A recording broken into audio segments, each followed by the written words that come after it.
Welcome, everyone, to Monday Match Analysis. I'm Gill Gross. It is the Wimbledon 2025 semifinal preview show.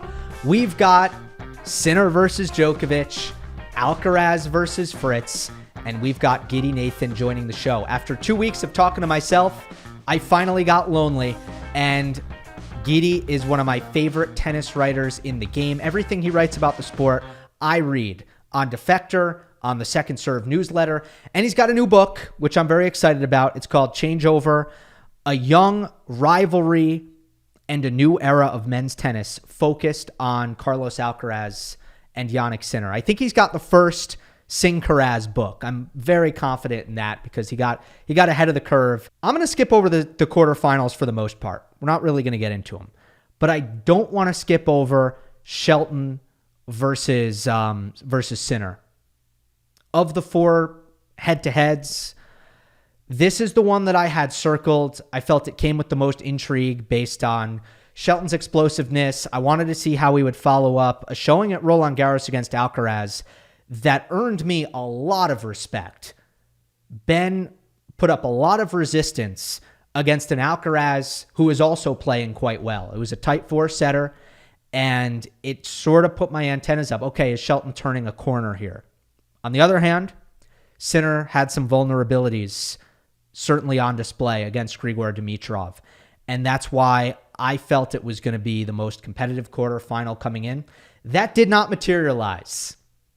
One-way traffic, Jannik Sinner, 7-6, 6-4, 6-4. Now 6 wins in a row for Sinner over Shelton, and Ben hasn't really won a lot of sets either. I think he's only won 2 in that stretch across those 6 matches.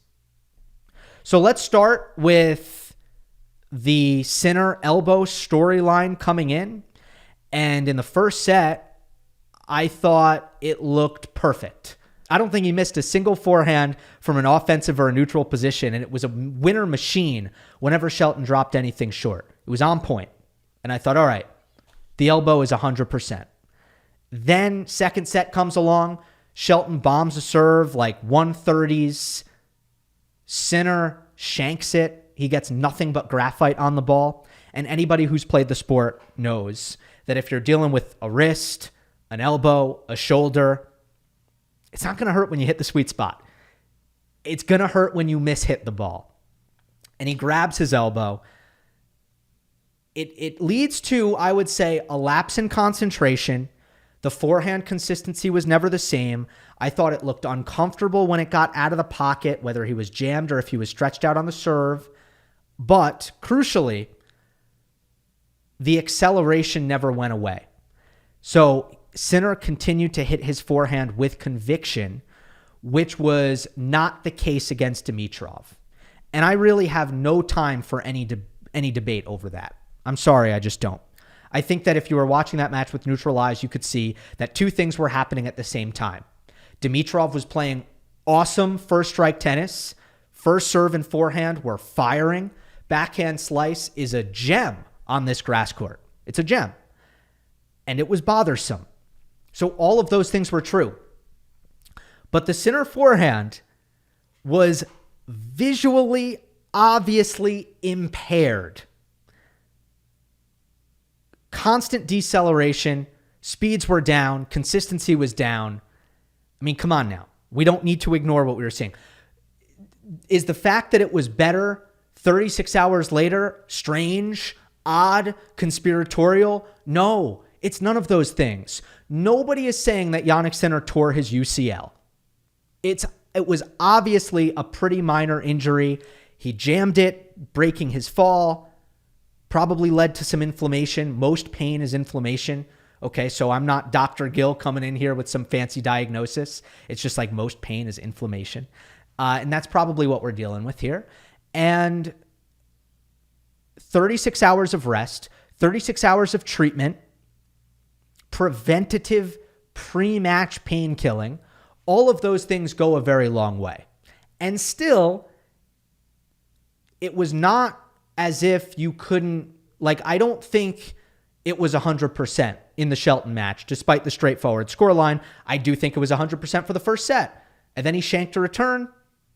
And then it was probably about 85, 90% the rest of the way. And these details might matter against stronger competition. So let's get into some of the other key points in the match. And I'm not going to belabor anything here, but this was a no contest in the ground stroke exchanges.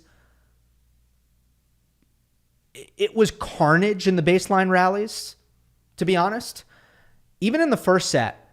In the first set, it went to a tie break, but I'm sorry, as far as I'm concerned, Shelton kind of got destroyed in the first set. He only won one return point, and as soon as his serve stopped carrying him, which it was an impeccable serving first set by Shelton. As soon as the cheap and easy points dried up in the tiebreak, he lost the tiebreak 7-2. So I don't feel like the first set was actually close. From the back of the court, there's two problems Ben runs into here. And unfortunately, it kind of takes away all of his options. His forehand is his strength. His backhand is his weakness. But the forehand could not make an impact because he didn't have enough time on the ball. Like, that was abundantly clear. He looked rushed the whole time. So he could not find any joy in the cross-court rally on the ad side, his forehand in a Sinner's backhand. Because very much like what we saw with Djokovic versus Nadal, on any quick surface for many, many years, the backhand cross of Sinner is so time stripping because he takes it early, because he hits it hard, because he hits it deep and penetrating. Shelton's forehand is just unable to blossom as an offensive weapon. He can't time the down the line. He can't unlock the power. It was just totally taken out. And then I think the bigger problem, I mean, when your strength isn't imposing, that's a big problem.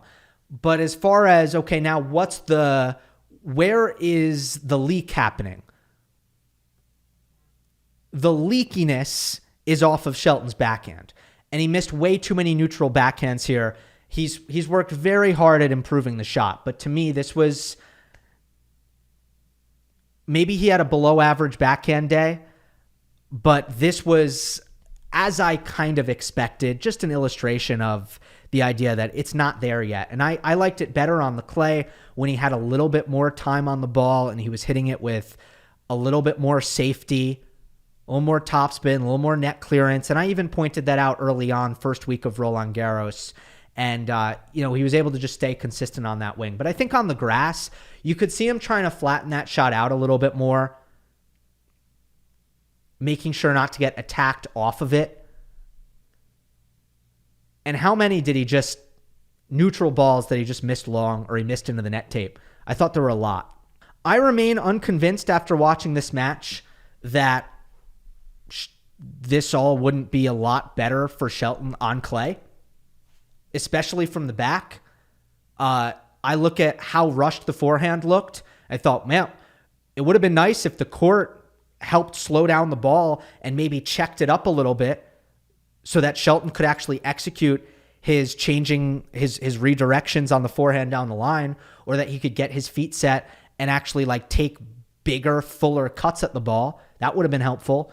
It would have been better if he was able to maybe protect his backhand a little bit better by running around some of these instead of having to hit it over and over and over again where it's just not consistent enough to hold up there. So I'm watching this match just thinking, once again, very unconvinced that Shelton isn't better on clay than he is grass, despite the big serve. Speaking of the serve, I thought that was the best thing going for Ben. I think that was the positive for Ben. Now, the first serve percentage was low, but I just want to go on the record and say I don't mind that at all. He served 59% first serves in, so it's not an awesome number, but to me, that's what it had to be because Shelton's serve historically in this recent head-to-head just wasn't doing enough, and in this match, at least it did enough. You look at the first set, the first 12 unforced errors of the match belonged to Ben Shelton. and it still went to a tiebreak because that's how much his serve was dominating. He needed to be more damaging and more effective with his first serve compared to the previous meeting. And I thought he went for more. His intention was more deadly on the first serve, and that led to maybe lower percentage, but I think that's what he needed to do, and I think it kept him in the match. You are never going to win a match getting dominated that heavily from the back of the court. That's why Shelton didn't win. I wouldn't blame his serve at all. There were some double faults from Ben, and again, I'm like, look, he's going big on the second. And you know what? Given how the baseline rallies are playing out, he should go big on the second. And he did successfully jam Sinner often. He got a lot of service winners with his second serve, just going into the body. So I thought that was effective too.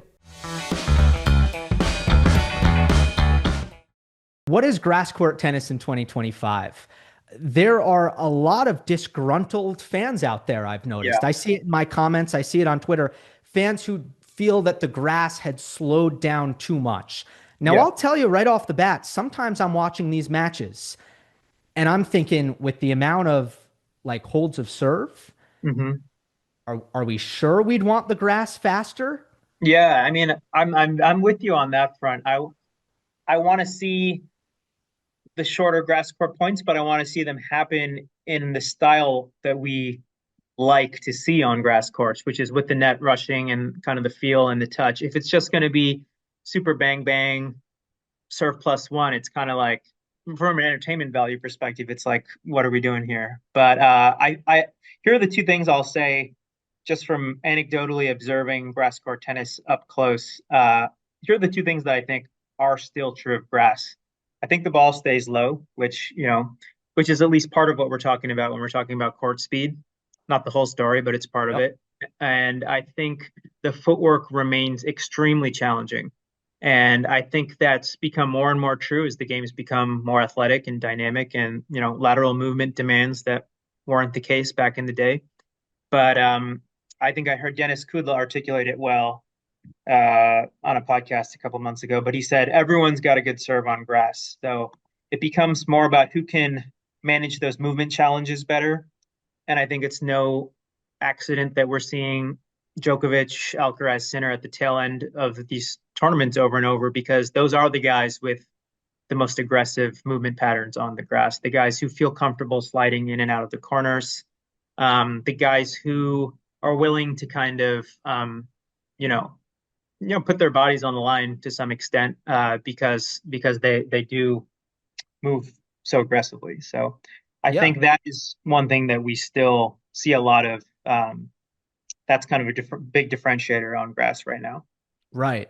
I love those points because you do see Tatiana Maria win queens, Laura Siegemund make a run at Wimbledon, at Grigor Dimitrov menacing with his slice against Jannik Sinner, where when they played in Miami, it looked like a nothing burger in that particular match. So the height of bounce is a factor. The movement does reward offense. The fact that guys are having more trouble moving, it's not as if this is a surface that feels monotonous with hard court. Like, I still feel like it's a refreshing change. And then you make a good point about, okay, well, what do the short points look like? And that's, that part is really interesting because, like, you wrote a great piece on tennis balls and the widespread complaint, not from the fans, actually from the players, that the balls have slowed down. Yeah. Did you see my piece? I think I made a video on it. I made an Instagram reel on it, looking at the data associated with the game slowing down in the last few years, like 2016 through now. I missed that, but definitely walk me through the points there. I'll let you. So hold rate is actually up the last 2 years. Hold rate is higher in 2023 and 2024 than it was in 2015 and 2016. Or actually, it might be 16 and 17, but you get the point. Rally length has stayed the same. So this is the data, like tour wide, every single tournament, every single shot. Like, this is good, solid data. Now, the one thing that would support the players' claims that the balls have slowed down, and this is like good, legitimate evidence, is Players are serving harder, hitting Hmm. their ground strokes harder. The average speeds back that up. The ace rates haven't gone up. The winner rates haven't gone up. And Hmm. that supports the idea that the balls have fluffed up. So, um, yeah, what do you think of those numbers and how it kind of squares with this notion that the Yeah. game has slowed down? I mean, it's an interesting way to look at the issue because when I was hearing just the players kind of offer their own accounts of what they were feeling on court, sometimes they honestly came into conflict with one another. And it's nice to have at least, the clarifying thing of the hard numbers Data. of data. Yeah.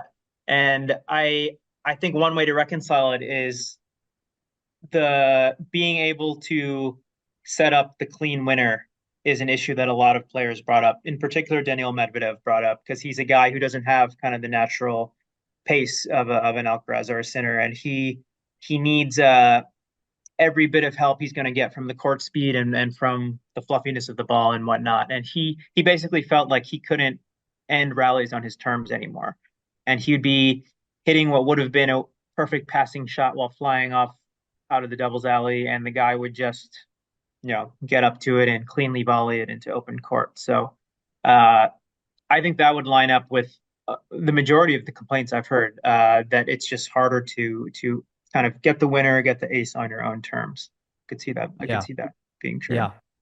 It's all really interesting. Harder to hit a winner, harder to hit an ace, but Yeah, holds rates are firm, rally length is firm. It's yeah, it's really interesting. that is so odd. Yeah, Um, okay, let's get into what the people came to hear about, but hopefully they enjoyed that little aside.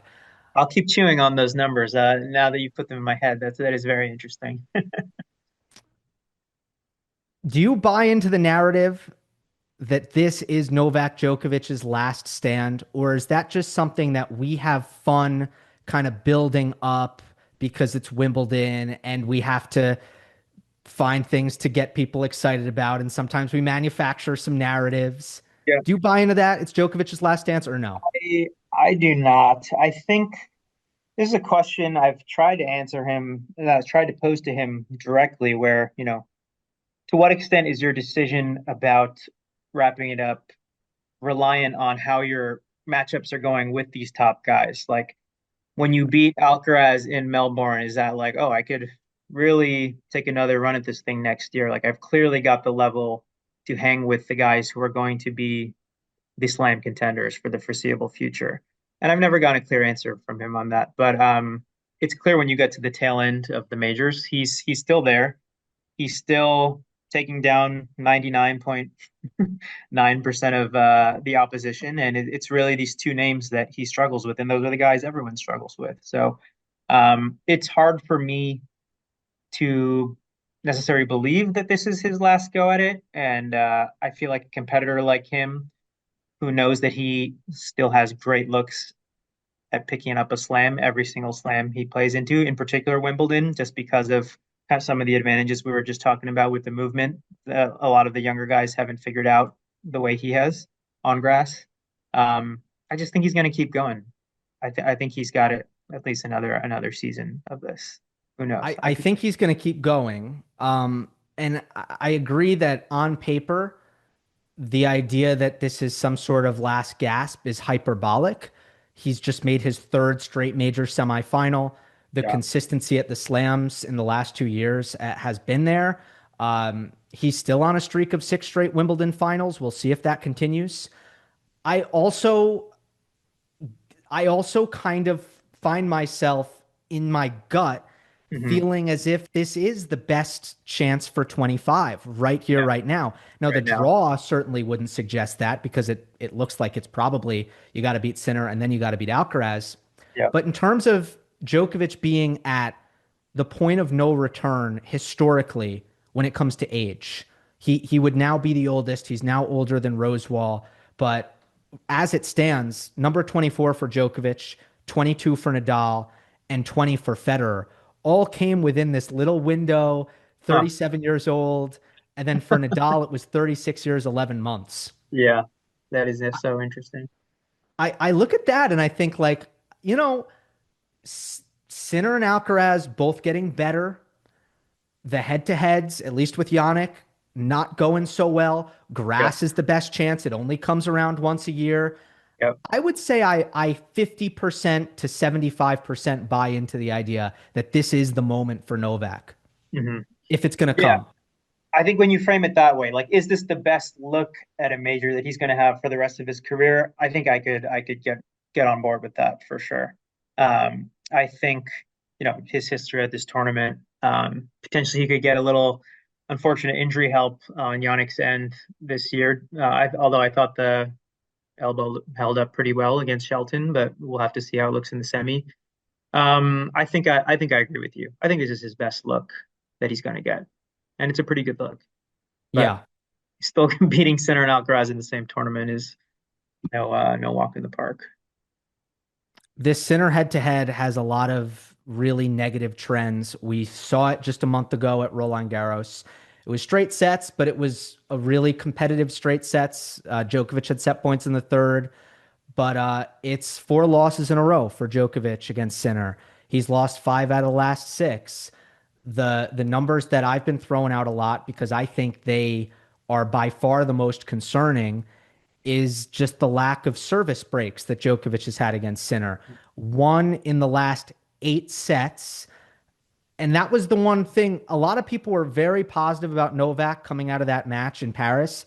The one thing that I was kind of held up on was the fact that there was only one break at night on clay with Yeah, Sinner serving 53%. totally. What did you like? What were your big takeaways from that clay court encounter? And how might grass shift some of those narratives in your view? Yeah, I think certainly if you just look at the ages, the physicality of the clay rallies is not going to favor Novak going forward. Um, I also think that Novak's spot serving, particularly the slider on the grass, is just saves him a lot of energy that at this point in his career he really needs to be playing those games with energy conservation. He's not going to take away the legs of a Yannick Sinner by getting into these grueling battles. Just time isn't on his side anymore. So the question of whether he can get a little better at breaking that serve is an interesting one. Definitely concerning that he wasn't able to do it. I think he didn't generate a single break point when they played together when they played in the Australia semifinals last year, which Correct. was a historic thing as far as Novak's career is concerned. But yeah, that's you're correct to point that out as the most concerning pattern for Novak in this rivalry. He should be, if he wants to have a chance to break through this wall, he's got to be putting serious pressure on that serve. I agree that it's the physicality, though. I thought that in the Sinner match, it was difficult for Novak to turn around a lot of points. Yeah, Sinner, it just looked like Yannick could hit through him, and Djokovic has historically been the toughest player ever to hit through. yeah, We saw De Minaur in this tournament just play a lot deep down the middle hmm and just try to wear Djokovic down. And I think in the long rallies, it worked. hmm De Minaur won the 9 plus. Djokovic dominated the serve return dynamics to the point where it didn't matter how many rallies Alex was winning. Um, I, I actually think that Sinner game plan wise, it's a lot of what De Minaur did. It's a lot of like hit hard deep down the middle yeah, and actually like try to pass that 10 shot mark, yeah, and that's going to pay off like over time. Do you agree? yeah. I totally agree. It's a strategy that you never would have tried against Novak, 10 years ago, but it's a physically different Novak now, and I think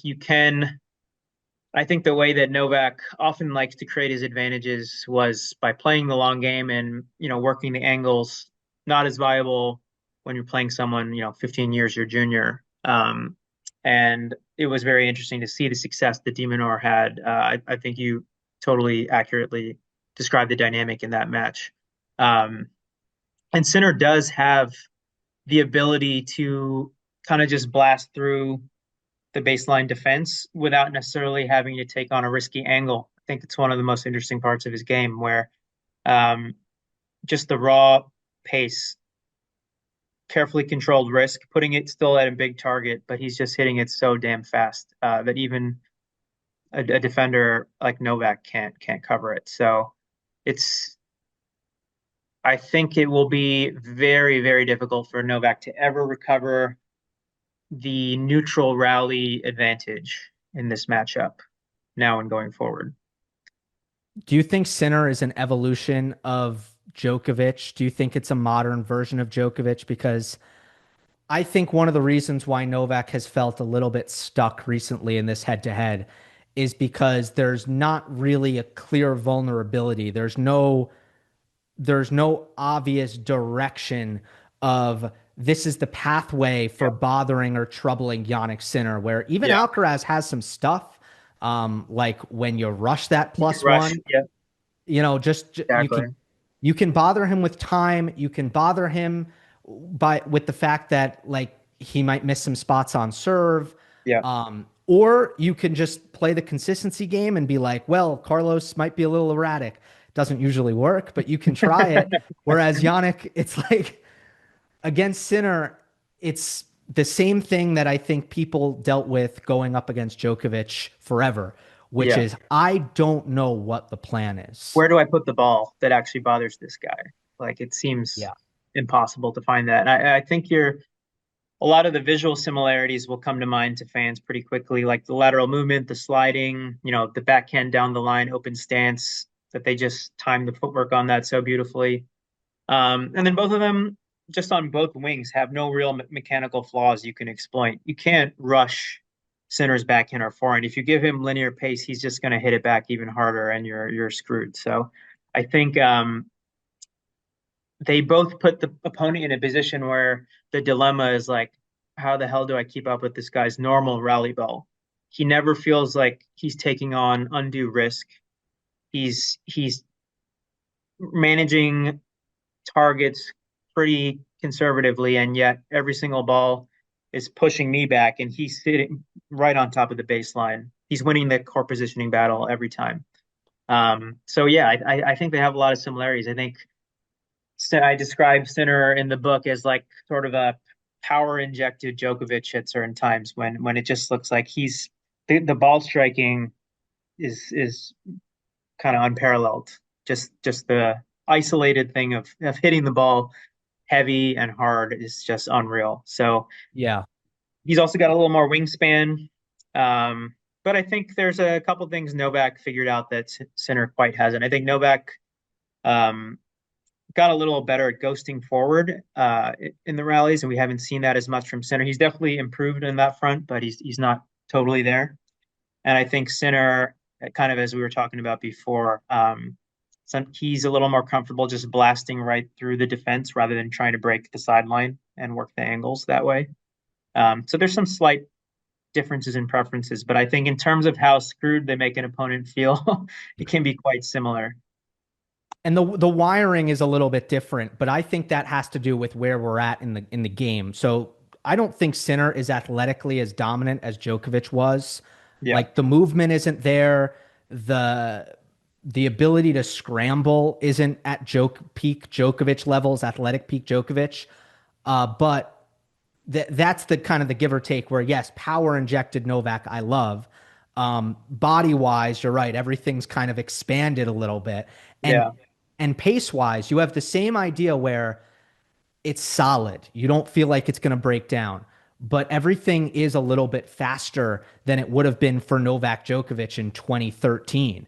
And yeah, that's where the game is at right now. Everything has gotten faster. yeah. And if you look at the edges that Djokovic was able to squeeze out in his conditioning, his stamina as his career went on, you got to think that Sinner is going to be trying to squeeze out those same advantages. He's someone who obviously struggled a lot with the five setters earlier in his career. I mean, has yet to really be tested on that front since he's made this big leap. But have to think that that's something he's still going to want to develop the way that Djokovic was able to develop. Djokovic's weapons shine brightest on the grass. You made the point about the slice serve, which he just puts on a dime every time. It's so Yeah, deadly. He can serve it at 70%, and put it on the sideline, and it's extremely damaging. Yeah. Um, and it's not just similar stuff on the ad side. He can use it on the second serve, which is a huge deal, a great evolution for Djokovic in the 2020s. Yep. But then also the first forehand, he's beefed that up, Mhm. and that is so clinical and so reliable in his ability to make opponents pay for a short return. And to me, like that's the big legacy of the Alcaraz win at the Olympics is Carlos couldn't get in return points because the serve plus one was so dominant. And that Yep. was on clay. So looking at this Wimbledon semifinal ahead of us, I said Sinner in five before the tournament, Mhm. um, indicating that I thought it was going to be a lot more competitive than it was at Roland Garros because I don't think the athleticism is quite as much of an emphasis in the Mhm. style of points that they're going to be playing. And now I will say that I've gone back and forth a few times today, just thinking, can would I like Djokovic to outserve? Meaning, would I favor Djokovic to Yeah. outserve Sinner? Yes. Would I Yeah. favor Djokovic with this elbow thing now in the mix to potentially have a much better and deadlier forehand day, a more Yep. consistent forehand day? Yes. And to me, if those weapons are going to come to the forefront and sort of operate at a higher level than Sinner in a grass court match, then I feel like Djokovic can win this. Those are good points. I think it's a match that'll be played on totally different terms than the Roland Garros match because, Djokovic isn't going to be physically tested in the same way. And I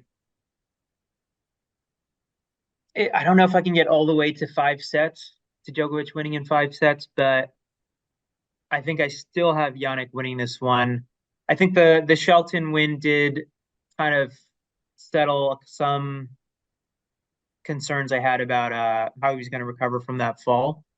But is Djokovic going to play more first serves in, and is he going to win a greater percentage of those points? I could definitely see that going his way. Um, I don't. I could also see Yannick consistently putting far more pressure on return, and I wonder if that ends up tipping the match in his favor. But Like with that, returning more aggressively. yeah, exactly, returning more aggressively, and in terms of grass court tennis, always these sets always come down a handful of points here and there. If Yannick can really hit his spots on a couple of returns, I wonder if he can offset whatever serving advantage Djokovic might have at this point. But I definitely agree. It's not going to become the kind of slog or physical battle that would more naturally favor the younger player in this Right. duel. Djokovic, when he beat Sinner in the ATP finals in 2023, the only win that he has in the last six, it was just this enormous display of forehand excellence Yeah, where he could swing out of his shoes, everything was going in. yeah, It was a really stunning performance, and I did feel at Roland Garros he was like trying to bring that out of his forehand side and hmm, go for more, but it's clay, it's night. Unforced errors ended up being 53 for Djokovic, hmm, 36 for Sinner. And I thought a big part of that was also he was trying to implement this first strike style, but he wasn't getting quite enough serve damage in order to do it, which yeah, is exactly kind of what you're saying, that Sinner in his own right is an elite returner. yeah, And if you don't get a return to attack, you got to play a rally. There's really no option there. So that element is fascinating. I just think on grass, Djokovic is going to get more cheap points and get more of those short returns. But yeah, I can't change my pick either. yeah. And again, I've gone back and forth on this because I'm almost there, but I also have sort of a rule, and now this is getting sort of existential with the show itself. But I need to be in order to change a pre-tournament pick. I've got to believe in it fully. I'm Yeah, not going to change it if I'm feeling wishy-washy, and I'm definitely not at the point where I'm totally flipped around. I still think the trends in the head-to-head, I can't really get past them.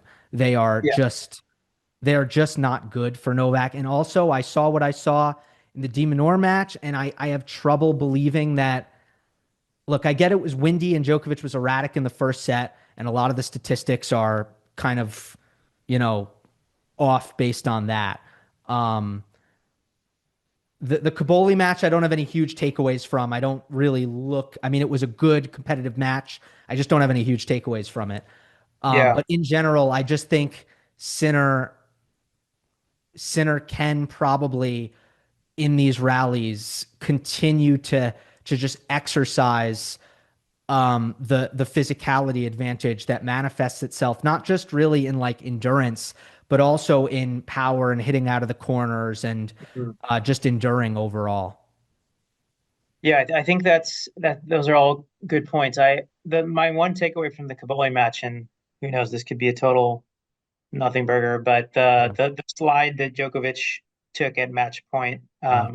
which he said was his first fall of the tournament. He didn't sound terribly concerned about it, but if he's lost even a half step, I think this is going to be a brutally difficult challenge for him, taking on Yannick Sinner. So um, that's probably just the last note I would have there. But I think I still have Sinner taking this one in 4 sets if I had to put down a prediction. Okay. We appreciate Yeah, it. yeah. Like Let's the say official two the tie official breaks. prediction. Yeah, I think so. I'm sticking Sinner in five. Yeah. But yeah, I think Djokovic is hitting the ball great, and I think there is a world in which the serve dominates this match, and he can play the first strike tennis, maybe find some aggressive returns. And Sinner, in terms of the elbow thing, I will say I was thinking after the first set that like we're 100%, we're golden. And Yeah. then sets two and three, even though on paper Sinner won them more easily, I think Hmm. there was a little bit more shakiness, and you could see that at the very least, and Yannick hit through it and was fine, but there was pain, there was Hmm. discomfort. He wasn't able Hmm. to hide that. So Yeah. another day off, though. Were there any specific patterns or things that you think were bothering him the most, or just in general thing with how he was hitting his forehand? I think it's the return on the forehand side. Yeah, Just like actually, absorbing you know that what? pace. Getting jammed. So like Okay. I saw some I thought he was babying some of the abbreviated like forehand return swings where Yeah. maybe he'd come through it a little bit harder. Then I Yeah. also saw some deep middle balls where he was jammed and Hmm. that looked uncomfortable. So I think Okay. when the ball was in the pocket, it Hmm. was all gravy. But as soon as we kind of got a little bit Yeah. outside or inside, there Hmm. was discomfort or maybe even just fear Yeah. that was part of the equation. That's all sounds really reasonable. I might take another look at some of that, but totally. If you've got the elbow pain, you kind of have this subconscious thing of wanting to avoid, triggering that pain with those last minute adjustments you got to make when the ball's a little too far, a little too close. So yeah, we'll have to. I'll keep an eye out for that one in the next match for sure. Real quick, I know, and this is kind of going backwards, but you've wanted to ask Novak how these head-to-heads affect his desire to continue. That's Yeah. also a question that I've batted around. I talked to Steve Flink about it, Hmm. and I I kind of think it is important that he feels like he can beat Sinner at least, Yep. because I don't see a world in which he doesn't feel he can beat Yannick and he's still okay. I don't.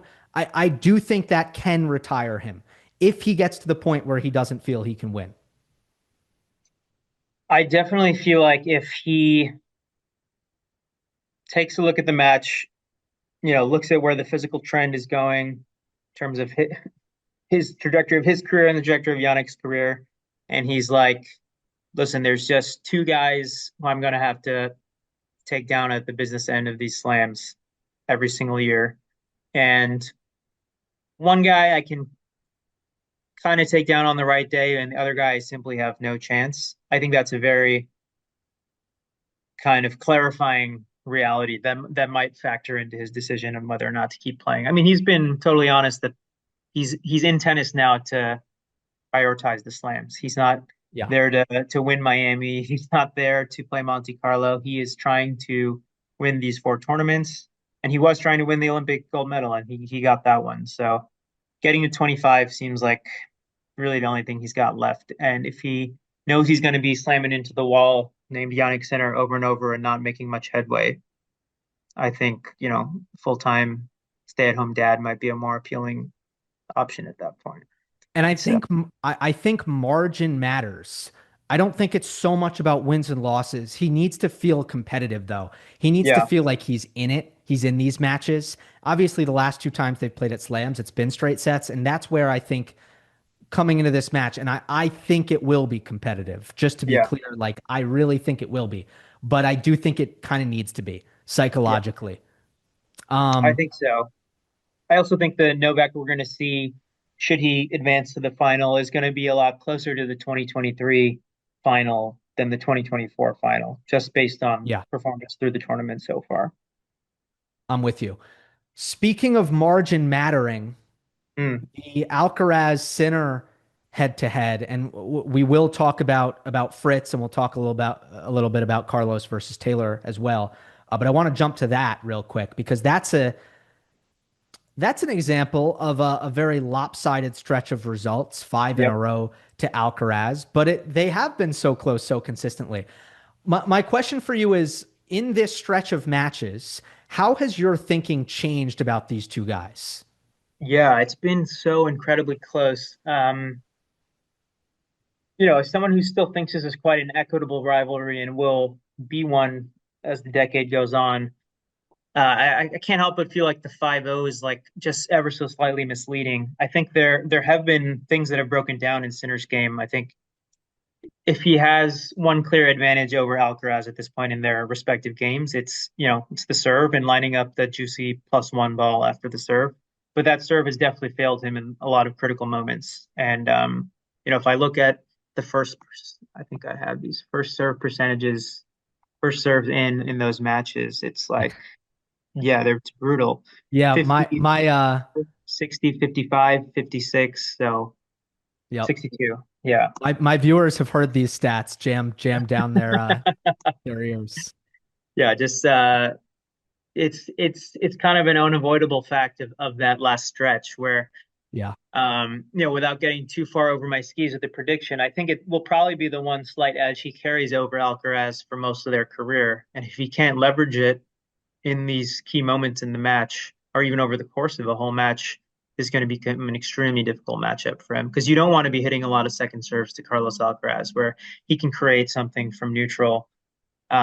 Even the best ball striker in the world, Yannick Sinner, doesn't want to be in that position. So that first serve is going to be Yeah. crucial. Did you hear Cliff Drysdale asked Yannick a pretty interesting question on ESPN Yeah, today? I He saw he that. said, for those who didn't, he said, Yannick, if you were playing yourself, what would what would you find difficult about it, and what Yeah, would you find easier about it? In other words, tell me your strengths and weaknesses. And Sinner said that for his height, he still thinks he should be serving better. yep, And he said also the touch, the feel, the ability to come forward, that all of those things need to be better. So those are the parts of his game that he feels like he still has a lot more to extract yeah, from. But I feel like front of mind, if it is a Sinner Alcaraz final, I think front of mind is Giannis gonna be thinking this damn serve better work today. yes, absolutely. He's just got so much pressure. I mean, we can look at some of the matches. I think all five of those matches had sort of different dynamics going on. Like I think the Indian Wells match, I think Carlos was brilliant in how he approached that match and how he ended up swinging it in his favor, where he started just treating the court a little bit more like a clay court, looping the ball a little, forcing Yannick back behind the baseline. Yannick eventually takes a tumble late in the match, and I think that had an effect too. But it was clearly moving in Alcaraz's direction. Um, Roland Garros semis last year, extremely physical match, hot day. Both of those guys cramping at various points midway through. Um, but Alcaraz definitely has a more accomplished 5-set record at this point. When these matches go the distance, he has a superior physicality from what we've seen so far. Um, Look at Beijing. I think about that tiebreak all the time. That's one of the most impressive, concentrated sort of stretches of play from either of these guys in their career. Sinner barely makes a misstep in the tiebreak, and yet Alcaraz is reeling off 7 straight points. So it's just a couple key moments here and there um, that have really turned things in Carlos's direction. Rome, arguably, he didn't have quite the match conditioning yet. But I think just based on the second, even if Yannick had taken the first set, the would have been just the way Carlos ran away with the second made me think at least that he probably had the advantage there. And then Roland Garros, I can't even get into it. That would be a Well, whole we talked about it on the phone, right? yeah, We yeah, talked about how so many things have reversed in this head to head. One of them is being the clutch battle. yeah, Alcaraz was horrendous at converting break points against Jannik Sinner the first like seven times they played.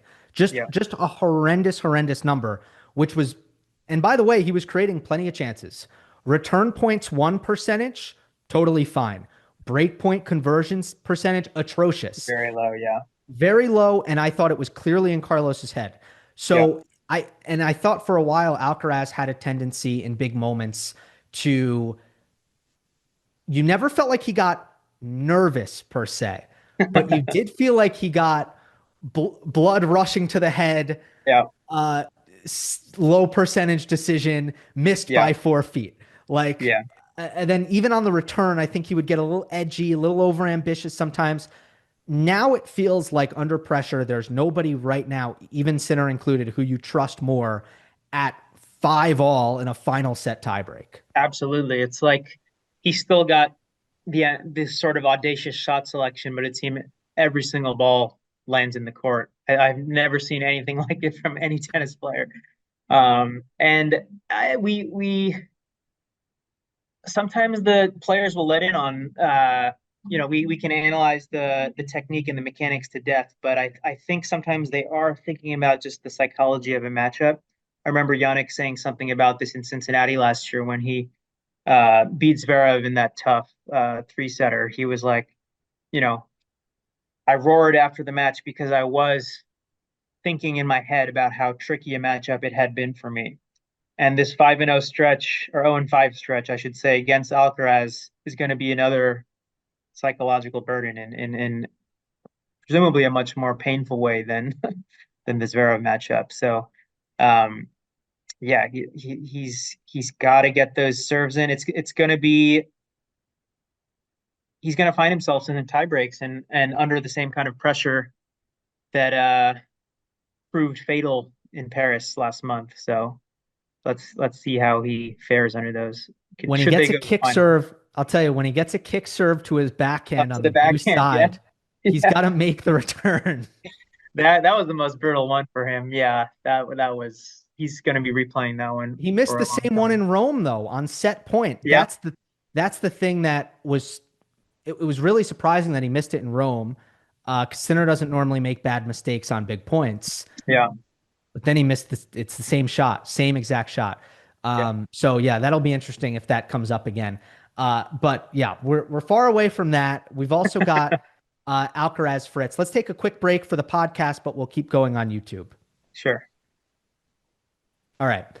Um, First of all, this Alcaraz grass stretch Yeah, is unbelievable. His win percentage has soared above 90% on this surface. He's on pace to do ridiculous things here as back-to-back Wimbledon champion on an enormous win streak right now into another final weekend.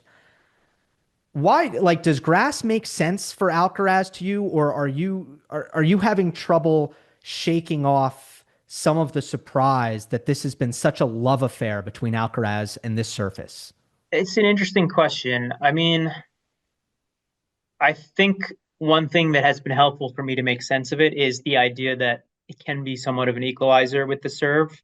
And even though kind of the traditional picture of it is that the big servers are the ones who survive, and Alcaraz is notoriously fickle with his serve at times. He does make it work. And then I think the factor that has been most amazing to watch is the growth with his footwork on grass. And I remember him saying before Wimbledon in 2023 that he had been watching a lot of tape of the big three, the big four, particularly focusing on Federer and Murray because he wasn't quite ready to slide like Djokovic yet on grass. Now you look at him and he's doing full split half the time he's on the court. So his ability to go from, those quick micro steps to embracing the slide full on to being clearly in my eyes the most advanced mover on the surface. Um, if we're looking at the main challenge of grass being movement, then it makes sense to me that the best mover in the world would be dominating the surface. So that's kind of where I am in my head. And then a lot of other things of his game make sense to, the feel, the hand skills. He loves finding new ways to get to net, and it rewards that boldness to say the least.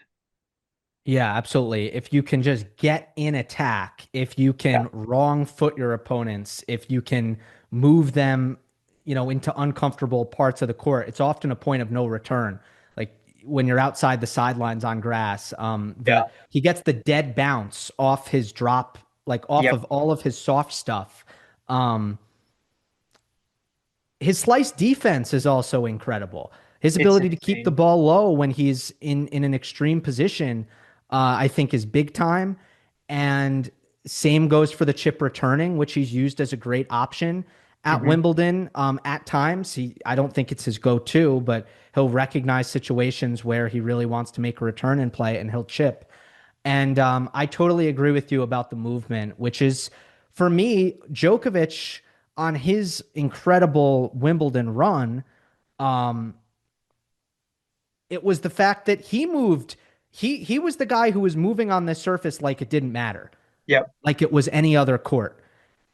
And that was his edge, along with the return, which can be, just as, actually, usually it's a bigger advantage than being an elite server, is being an Hmm. elite returner. And those two things created a Djokovic monopoly on the surface. So in that respect, yeah, Alcaraz being so athletically advanced, where he's flying around this court and playing great defense on a surface where nobody else can seem to manage to do that, Yep. it's a real edge there.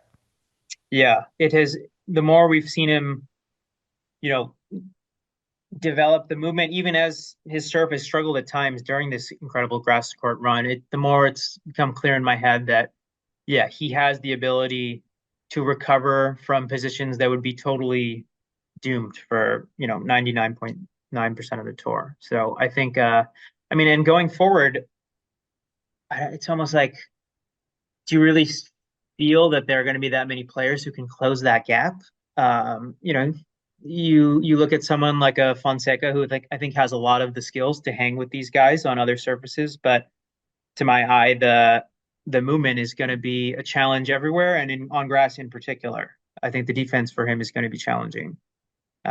So who knows? This Yep. could be it could be an edge that Alcaraz holds over the field for a very long time. Yeah, until the maybe the next 16-year-old who we haven't heard Yeah, about yet. yeah, exactly, Always exactly. got to consider that guy who's coming Yeah, up. yeah. Um, does Fritz have the red line in him? Now, first of all, I will say this.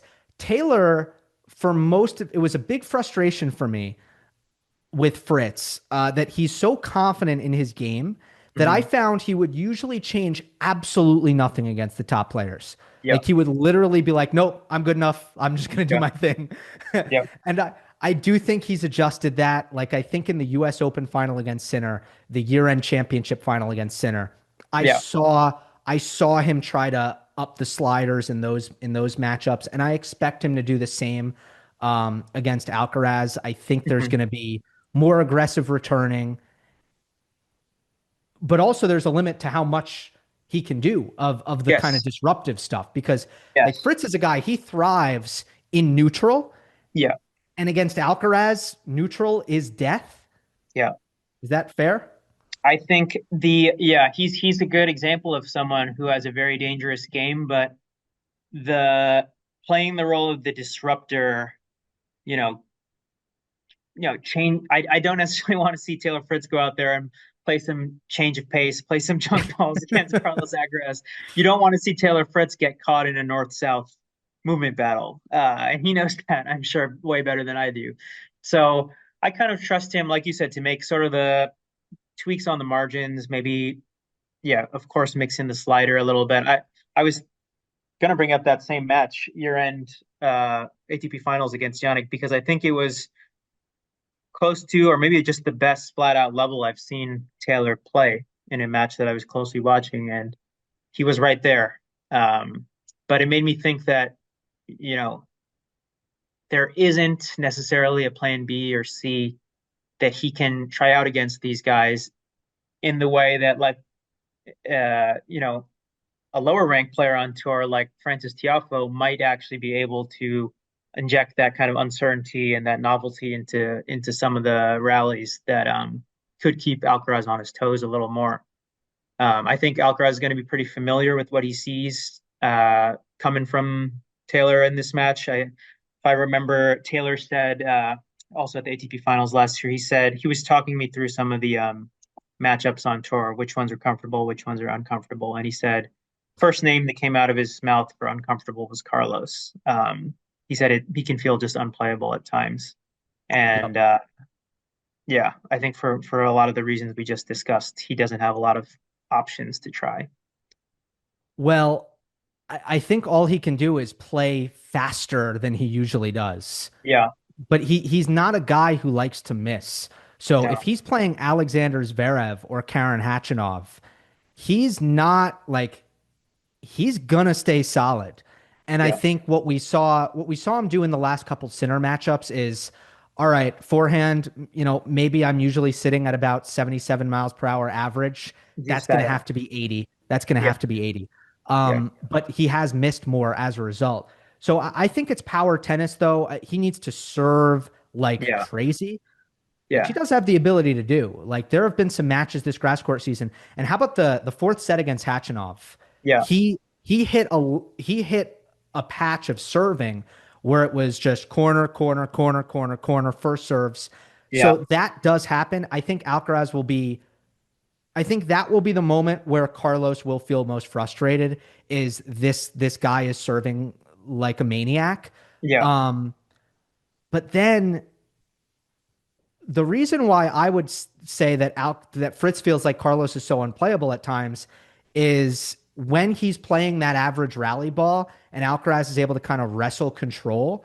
Taylor doesn't really have the movement to hang with yeah, that insane repertoire. yeah, yeah. I think Like it's. Go ahead. Go ahead. I think we're going to see a lot of drop shots.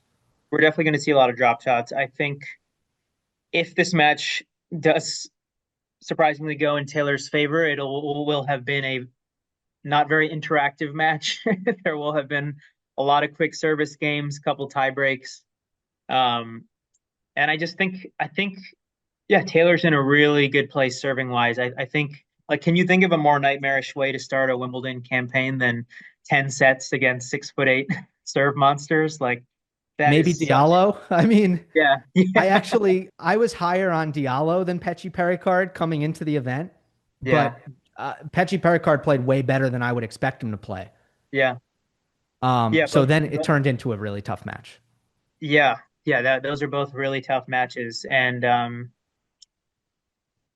I think if yeah, I think we will not see we will not be shocked and awed by anything new coming off Taylor's racket, I think, when they play on in the semifinal. But if he does manage to keep things kind of bang bang, not give Carlos a lot of rhythm or occasion to have fun, he he can make it tricky. I still heavily favor Carlos, but he can make it tricky. I do think that it'll be Alcaraz in straights. Yeah, I think it will. And I think, like, Taylor's had some success on grass. And if you look at what really allowed him to kind of make the next step in his career, it has been the really impressive advances he's made athletically, just like including his lateral movement. But I think grass is just kind of a too difficult obstacle on that front for someone with his tools. It's yeah. If he's winning on grass, it's because he's serving amazingly well. Yeah, Agreed. I mean, laterally, I've been impressed, but how's it going to look against the shorter stuff, the lower stuff, the yeah, like yeah, I'd be worried about the short chips and the drop shots more than yeah, anything. And then obviously the power if Taylor's going to try to retreat off of those kind of mid-court Oh yeah. balls. You Caught know, in no man's land against Alcaraz is going to be a disaster for him for sure. absolutely. But hey, he will not be resigned. Like he will not go in into his press conference being like, "Hey, that was a good tournament. I'm cool." The Yeah, one thing about Taylor is actually he actually wants to beat Sinner and Alcaraz, and he finds it unacceptable to lose to them. And I think that's why he's been able to juice so much out of his ability, and why he's at a place in his career. I mean, he's been top 10 now 3 years in a row. It's because he is pushing himself to the absolute limits. So I do yeah, appreciate that, but I do think it will be Alcaraz in straights. yeah. I mean, personally, I love hearing Fritz talk tennis. I love how he gets in the weeds, Yeah. and I think he's thinking about these matchups in a really considered and careful way. But I just think the natural advantages, huge natural advantages that Carlos has on the surface, are going to allow him to run away with this match at least. Giddy, this has been awesome. Loved talking shop with you and really looking forward to your book coming out. I do have the e-version, Yeah, which I'm really excited to dig into a little bit more. I've made a little bit of progress, but I'm embarrassed to say not that much so far, but I no will. worries. We'll try and get you a hard copy soon too. That would be great. That would be Yeah, yeah. That way I can hit it, on the beach, yeah, yeah, uh, yeah, yeah. poolside. I That's right. can't whip the laptop out in this setting. So Yeah, no, I appreciate you not only, taking the time to do the interview for the book, but also having me on for this chat. It was a lot of fun. awesome. Have a good one. Pre-order changeover, everybody. Thanks, Gil.